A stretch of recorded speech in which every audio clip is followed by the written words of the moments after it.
history. These are some of the crops that the slaves were brought over to cultivate.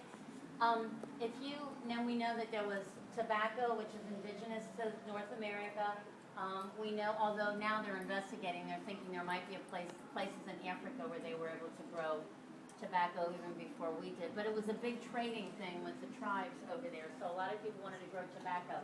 Coffee, sugar plantations were very frequented destinations for the slaves.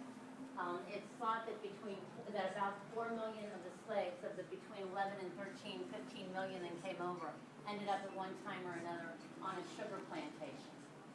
If you were unlucky enough to be sold to a sugar plantation, your life expectancy was 1 to 3 years. Unless the person that purchased you gave you a plot of land to grow your own food, they simply did not feed them. And people died within 1 to 3 years chewing on sugar.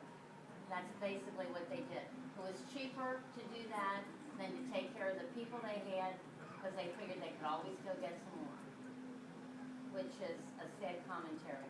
But if you ever want to read a really good book about the early days of the sugar industry, read Sugar: A Bittersweet History. It's a very telling book about the history of the sugar plantations down in the Caribbean. Again, the slaves, they tried to get some slaves on the ships that grew rice, because they knew that the southern part of our country and down here was very much the same climate, and so they wanted to grow rice over here. So they made sure they had some people on the boat that were rice growers over in Africa. So a lot of these crops they were brought over to cultivate were already being grown and produced in Africa. So they were very cognizant of that when they brought people over.